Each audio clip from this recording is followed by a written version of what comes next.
Usa, Senhor da glória, toma a boca do mensageiro, Pai querido, e fala neste lugar, ó Deus. Pai, envia um exército de anjos, Senhor, para proteger o teu servo contra toda retaliação, contra toda impedição, ó Pai querido. Fala, Senhor, que a tua igreja ouve. Espírito Santo da verdade, somos eternamente dependentes de Ti, Senhor. Então, Senhor da glória, manda o maná para que possamos sair daqui alimentados da Tua palavra, firme para caminhar, Senhor, até o grande dia da volta do Senhor. Faz neste lugar o que lhe apraz, Senhor, em nome do Pai, do Filho e do Espírito Santo de Deus. Amém, amado? Receba o certo Senhor para a alegria. Aleluia.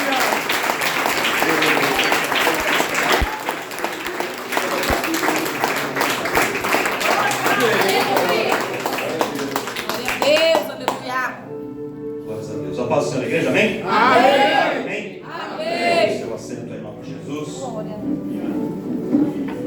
E abra comigo a sua Bíblia no primeiro livro do Novo Testamento, Evangelho de Jesus Cristo, segundo nos escreveu Mateus, capítulo de número 17, a partir do verso de número 24. Evangelho de Jesus, escrito por São Mateus, capítulo de número 17, versículo 24 em diante, até o verso de número 27. Diz assim esta porção do texto, da epígrafe: Jesus paga o tributo. Evangelho de Jesus, escrito por Mateus, capítulo 17, verso 24. Quem encontrou, dá um glória a Deus. Glória a Deus. Eu dou tempo das pessoas encontrarem a palavra. Amém. Quem perdoa o presbítero Eduardo aqui, dá um glória a Deus. Está perdoado. Nem todos. Amém. Diz assim: e chegando eles a Cafarnaum, aproximaram-se de Pedro os que cobravam as de dracmas e disseram: o vosso mestre não paga as de dracmas? Disse ele: sim. E entrando em casa, Jesus se lhe antecipou, dizendo: que te parece, Simão? De quem cobram os reis da terra os tributos ou os impostos? Dos seus filhos ou dos alheios? Disse-lhe Pedro: dos alheios. Disse-lhe Jesus: logo estão livres os filhos.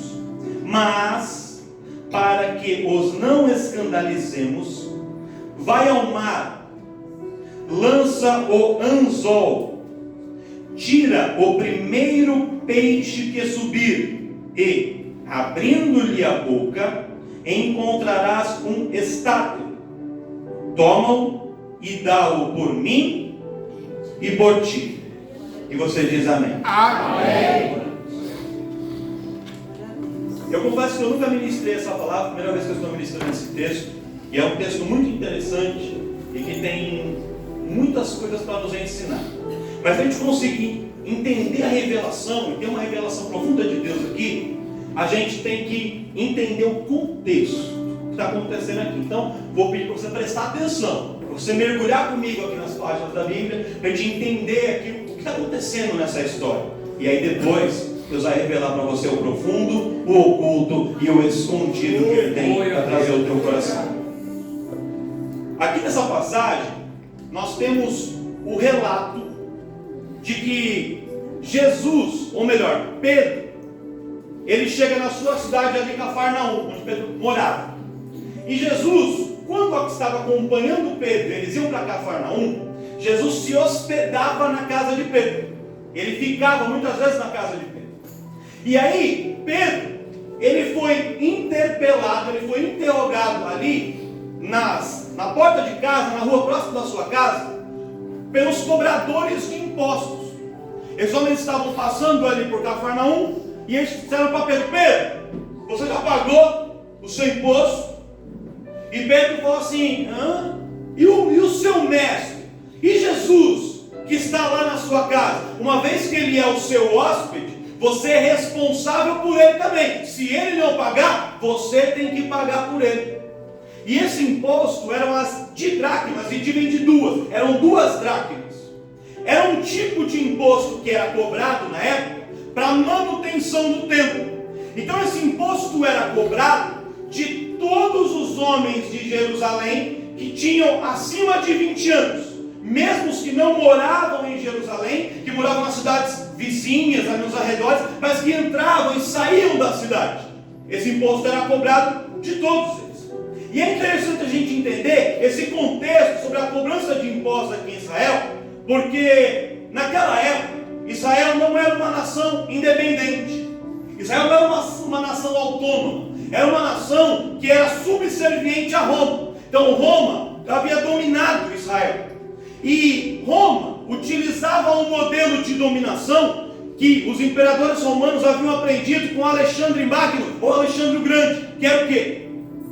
Quando eles conquistavam um povo, eles não destruíam a cidade, eles não destruíam a nação, eles deixavam a cidade construída, eles deixavam os líderes locais, deixavam o povo com a sua própria cultura, com a sua própria religião, com a sua própria língua, tudo normal. Só que eles falavam assim: a partir de agora, nós que conquistamos vocês, nós somos os chefes, nós somos os líderes. Então a partir de agora, vocês devem em obediência a nós, e também tem que nos pagar impostos, tem que nos pagar tributos.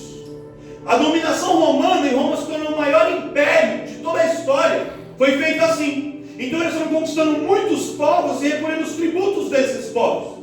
E Israel nessa época era dominado pelo Império Romano. Só que veja bem, esse imposto que os romanos cobravam não era tão fácil de ser cobrado, porque não era que nem hoje, que a gente tem um número de CPF, e aí se você não paga, você vai lá para a malha fina da Receita Federal, fica com o CPF bloqueado, você vai para o SPC, você não paga. Eles não tinham esse controle. Então como é que eles faziam? Quando Roma dominava uma cidade, eles buscavam saber quem eram as pessoas importantes e respeitadas da cidade. E aí eles chegavam para algumas dessas pessoas e diziam assim: a partir de agora, vocês vão trabalhar para a gente. E aí, aquela pessoa que era respeitada e que conhecia muita gente dentro da cidade, era um dos cobradores de impostos e um dos fiscais dos romanos. Como, pastor? Era assim: aquela pessoa ficava em uma posição estratégica da cidade e ele observava o que acontecia. Por exemplo, em Jerusalém, eles ficavam na porta do peixe ou na porta dos negócios, e a gente estudou as portas na nossa aula da escola bíblica. Nessa porta dos peixes, quando os pescadores passavam ali trazendo os peixes que eles tinham pescado, eles faziam a venda, o comércio ali. E muitos comerciantes passavam por ali, quem trazia tecido, os artesãos faziam botas, faziam roupas, que faziam outros objetos, eles vendiam tudo ali na porta do peixe. Então, o cobrador de impostos ficava ali olhando, e ele via as transações comerciais que aconteciam. Ó, sobre esse valor que você comprou aqui, você ganhou tanto dinheiro, então paga tanto imposto. E já cobrava imposto ali.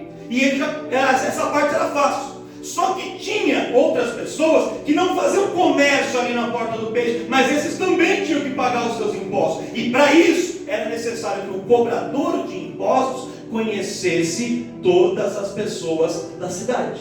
Não havia uma tabela de imposto para todo mundo igual. Era muito no olho, que olhava você. Essa aí que se casar com vermelho chique, essa tem dinheiro. Então para ela vai ser cobrado um valor bem alto. Paga aqui. Aí chegava lá para o pastor Rafael e falava: isso aí está lascado. Isso aí vai pagar só um pouquinho. E aí eles iam cobrando imposto pela cara do freguês. Então a pessoa que ia ser o cobrador de impostos tinha que conhecer as pessoas da cidade para saber como aplicar aquela cobrança. Então eles pegavam pessoas locais, moradores da cidade, e esses moradores da cidade, eles eram chamados de funcionários públicos, porque cuidavam da res pública ou da coisa pública. Então esses funcionários públicos deu origem ao nome publicanos. Quando a gente fala na Bíblia dos publicanos, os publicanos, os pecadores, por que os publicanos? Publicanos eram os judeus que trabalhavam para o Império Romano, cobrando impostos dos outros judeus. E aí esses caras tinham muito poder. E aí o que eles faziam? Eles podiam estabelecer uma taxa de imposto, qualquer que fosse, para qualquer pessoa. E o que eles falavam era lei. Então por isso que muitos desses homens se corrompiam e começavam a cobrar valores muito acima do que era devido. Aí o que eles faziam? Quando arrecadavam o dinheiro, eles repassavam uma parte para Roma e ficavam com uma outra parte. É o que a gente chama de corrupção, né? E nessa época de eleição a gente já fala tanto disso. Não é só no Brasil que acontece isso, infelizmente. Já acontecia também em outras épocas. Então a cobrança de impostos funcionava assim. Agora, nessa história, o que acontece? Pedro, ele ia entrar na cidade de Jerusalém, porque dentro de Jerusalém ficava o templo. Só que ele não poderia entrar na cidade se ele não tivesse pagado o imposto. A porta ficava fechada. Quando a pessoa chegava, o cobrador de impostos olhava e dizia assim: pagou o imposto? Paguei. Então ele abria a porta e a pessoa passava. Quem não tinha pagado, a porta para ele permanecia fechada. E quando Pedro é interpelado para cobrar os impostos, ele não tinha aquele dinheiro. Pedro chega diante de uma porta fechada, e para conseguir passar ele tinha que pagar o valor que ele não tinha para pagar. Ou seja, na vida de Pedro, aquela porta permaneceria. Mas quando ele se viu diante dessa situação, ele falou: eu não tenho, mas eu sei quem tem. Eu não tenho, mas eu conheço alguém que tem.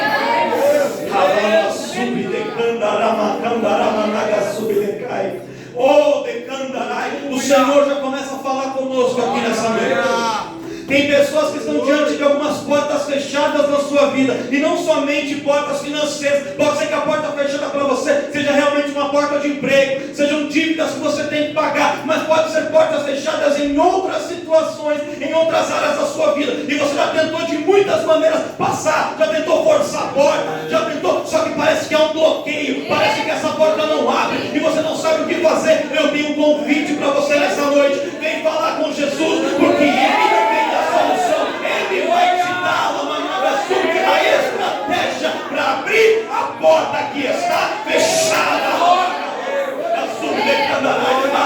O Deus que abre porta daqui nessa noite, o Deus que abre porta, Ele está nesse lugar.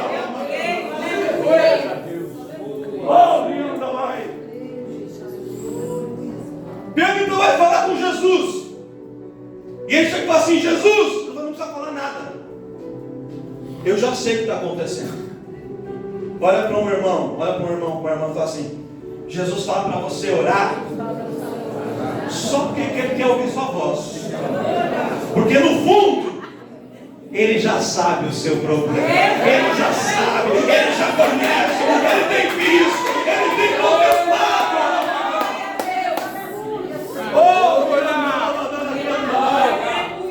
Quando Pedro chega e vai contar para Jesus, Jesus não precisa nem falar: eu já sei. Eu já sei que tem uma porta fechada diante de você. Meu Deus. Eu já sei que tem algo que você não consegue resolver sozinho, mas é exatamente para isso que eu estou aqui. Aleluia!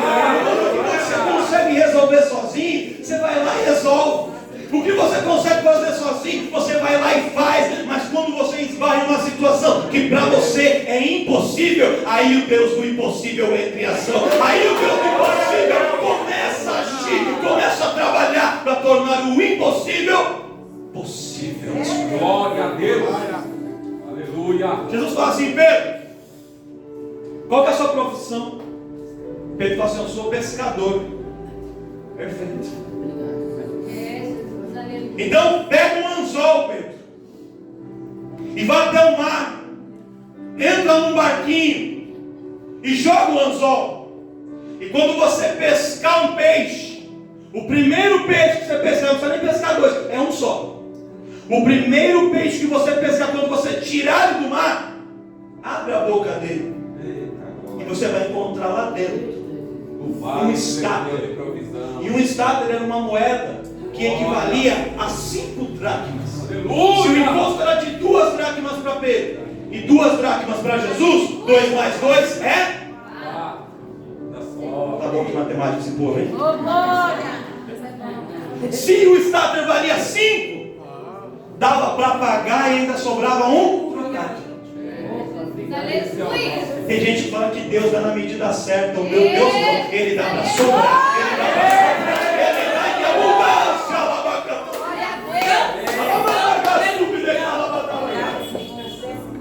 Aí quando Pedro ouve, irmão, dessa história, vem na memória dele. Ele falou: opa, houve um dia que eu saí para pescar e pesquei a noite toda e eu não peguei. Aí eu fiquei na beira do mar lavando as minhas redes e Jesus apareceu e pediu meu barco emprestado para poder usar meu barco de púlpito para poder pregar. E enquanto ele pregava, eu estava lavando as minhas redes, consertando as redes. E quando a pregação acabou, ele deu a bênção apostólica. Eu achei que ia voltar para casa da mesma maneira que eu tinha chegado, de mãos vazias. Mas antes que eu voltasse, ele olhou para mim e falou: Pedro, não volta para casa, pega a tua rede, faz tchau mar alto e lança a rede para pescar. E eu fiz naquele dia, naquele momento, a melhor pesca da minha vida. Eu fiz naquele dia uma pesca maravilhosa. Ou seja, quando Jesus foi para Pedro pescar, vem na memória de Pedro a lembrança de que Deus já havia feito antes, e o Deus que fez no passado continua fazendo nos dias.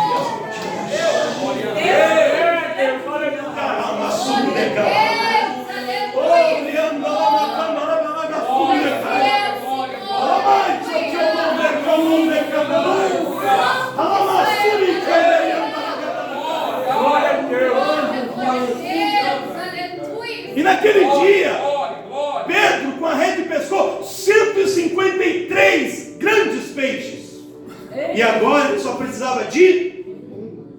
Sabe por quê? Que você vem aqui no domingo e na quinta-feira e a gente prega que um homem orou e o sol parou, que o outro homem pegou um cajado, tocou nas águas e o mar se abriu. Você não precisa de um milagre desse tamanho, mas o Deus que é capaz de abrir o mar, é capaz de salvar a sua família, de curar a enfermidade que você tem, de abrir a porta de emprego que você precisa, e te colocar numa faculdade. Porque se Ele pode parar o sol, o que Ele te colocar dentro da universidade, o que Ele te dar um negócio próprio, o que Ele te tirar do aluguel, o que Ele te usar aqui na igreja para ministrar, o Deus que faz coisas grandes, Ele pode já fazer como fez no passado, fazer hoje de novo, aí na sua.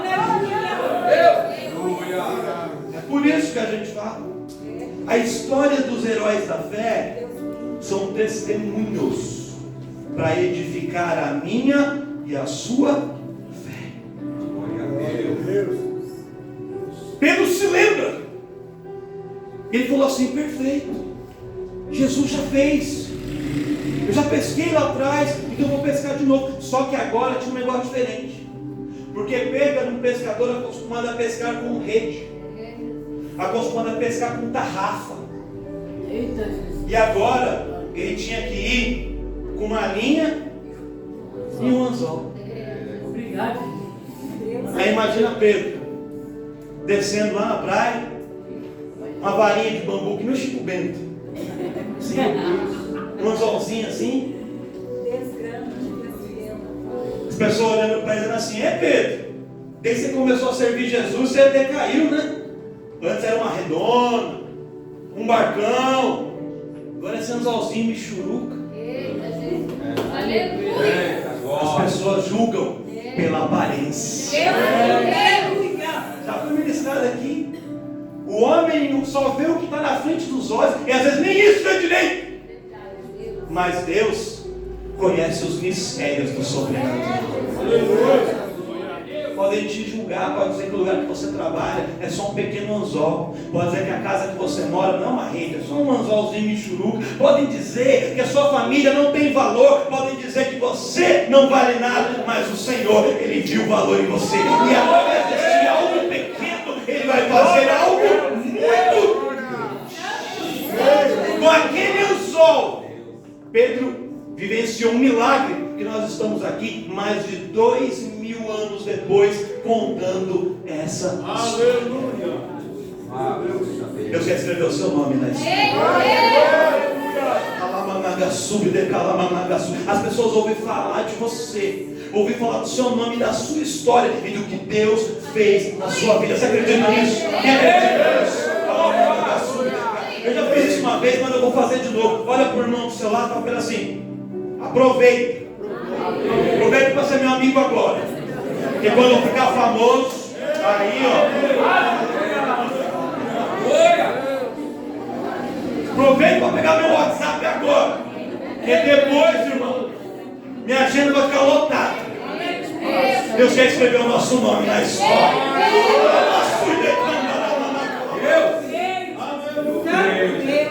Pedro sai para pescar aquele anzolzinho. E ele joga o anzol no mar. Espera um pouquinho. E vê um peixe, ó, morto. Aí Pedro vai lá. Puxa. A Bíblia não diz o tamanho do peixe, mas eu creio que nem era muito grande, não. Era um peixe normal. Normal. Quando Pedro pega o peixe, ele segura. O peixe olha para ele assim, aquele olhar de peixe.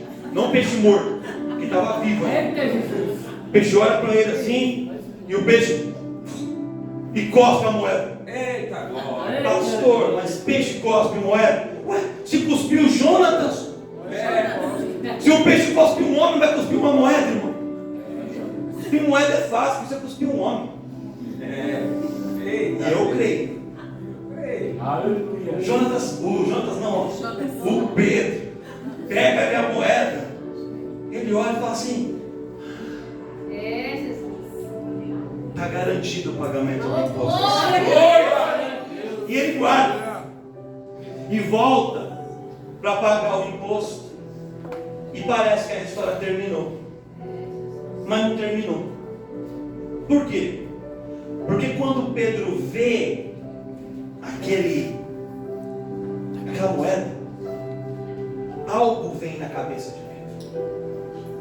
A Bíblia não narra essa história, mas a tradição rabínica, irmãos, a tradição dos rabinos de Israel nos conta que o judeu, todo Shabat, que é o sábado, eles têm que fazer um momento de culto, sempre, onde quer que eles estejam. Eles têm os momentos da oração, onde quer que seja, eles param para orar, e no Shabat eles têm que fazer o culto. E os pescadores, às vezes quando eles saíam na época das grandes pescas, eles ficavam às vezes 2, 3 semanas fora de casa.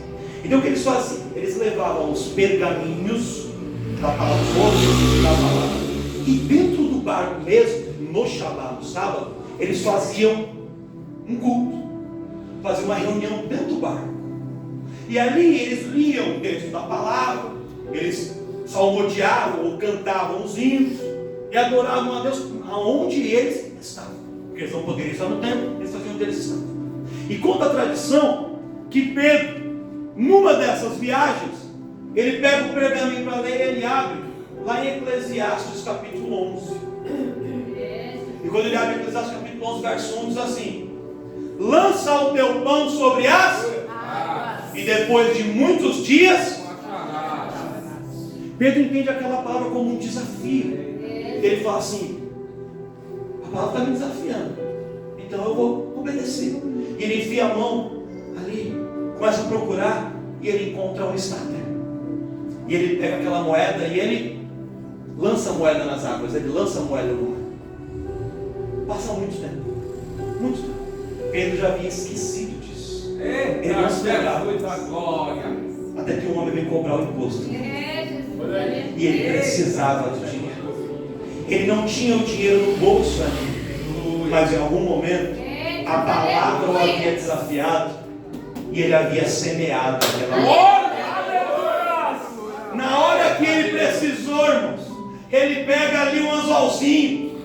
E Pedro, irmão, se você perder um anel numa piscina, quem já foi no Sesc? Perde um anel na piscina, você acha? Não acha? Imagina no meio do mar, você jogar uma moeda, qual que é a chance de alguém achar? Humanamente é impossível, mas o nosso Deus é o Deus impossível. Pedro então joga ali o anzol, e eu imagino o Espírito Santo dizendo assim: peixe, vai lá, é você mesmo. Você comeu a moeda dele, o negócio agora é com você. E aí ele guia o peixe até o anzol de Pedro. E Pedro, quando tira e ele abre e encontra aquela moeda, ele se lembra que durante um tempo ele havia semeado. E quem semeia tem crédito para poder receber.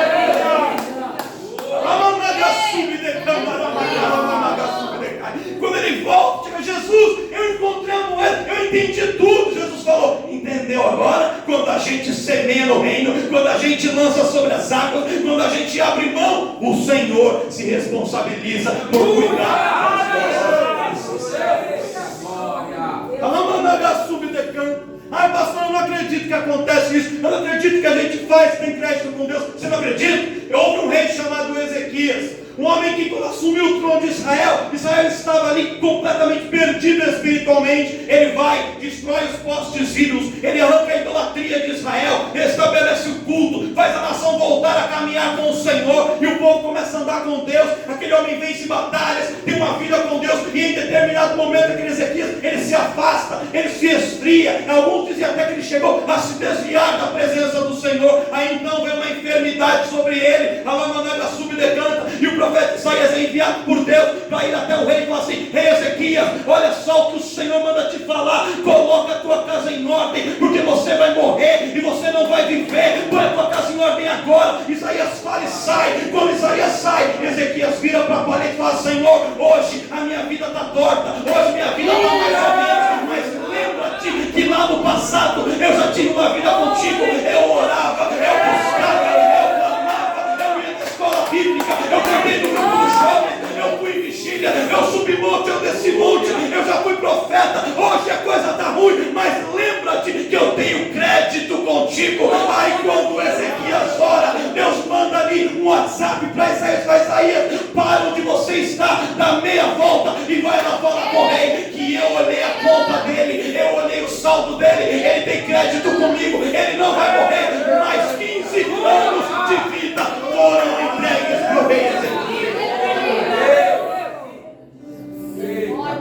Olha para o seu irmão, para a sua fala, junta crédito com Deus aí.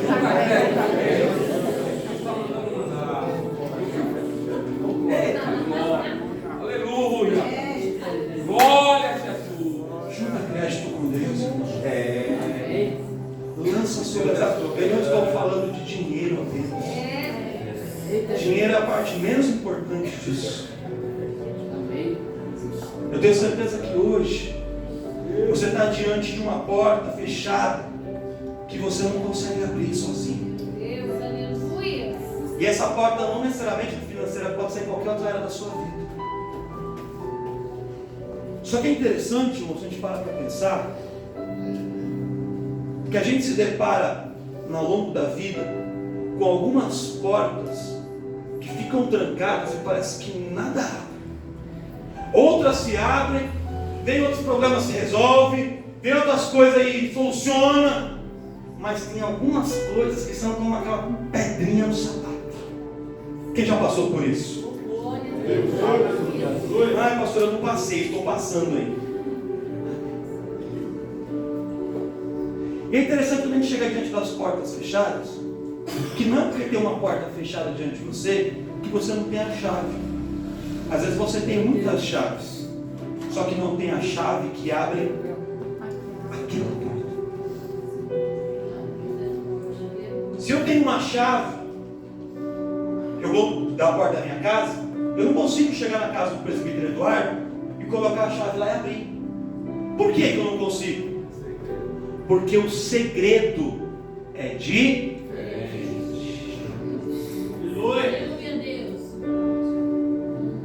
Deus tem um segredo com cada um. A chave que abre a sua porta não abre a porta do irmão do seu lado. A chave que abre a porta que você precisa é diferente da chave que foi usada para abrir outras portas. Teve porta que se abriu com uma rede, com a tarrafa.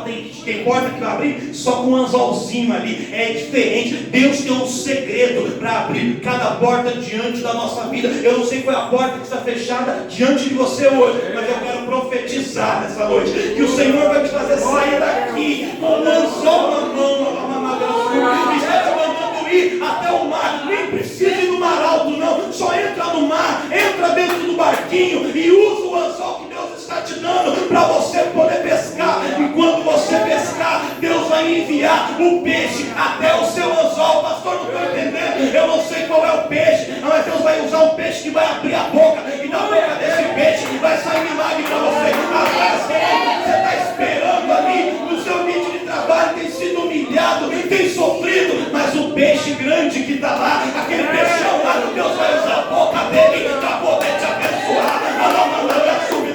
Às vezes você está dentro da sua casa e você quer ouvir uma palavra de ânimo, você quer ouvir uma palavra de motivação e não consegue, mas Deus vai usar a boca daquele peixe lá para poder dizer algo que é bênção para a sua vida e não mais palavras de condição. Deus vai guiar o peixe até o seu anzol e quando você pescar da boca desse peixe vai sair bênção para a tua vida. Louvado seja Deus. Sai daqui com o anzol de Deus, meu irmão. Sai daqui entendendo o segredo.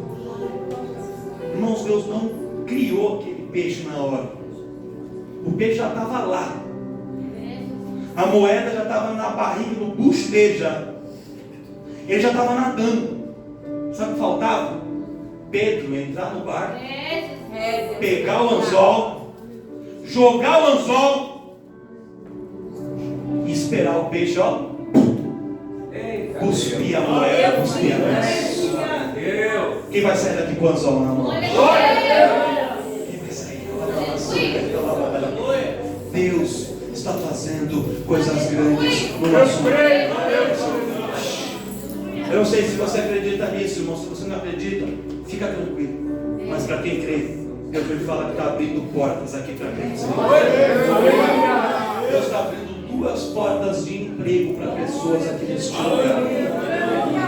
E Deus está visitando pessoas que já estão trabalhando e que têm clamado por algo. Não sei se é uma mudança de horário, se é uma mudança de loja, se é uma loja que quer ir para outra em outro endereço. Eu não sei se você quer mudar de setor, de área, eu não sei o que é, mas eu vejo pessoas clamando, e pessoas de joelho dobrado, e clamando mesmo: Senhor, sou o Senhor para fazer. Eu já pedi, eu já falei, nada acontece. Deus fala: sai daqui com o anzol, porque esse peixe vai abrir a boca para te abençoar. Você vai ver que o peixe vai abrir a boca e vai ter palavra de vitória na sua vida.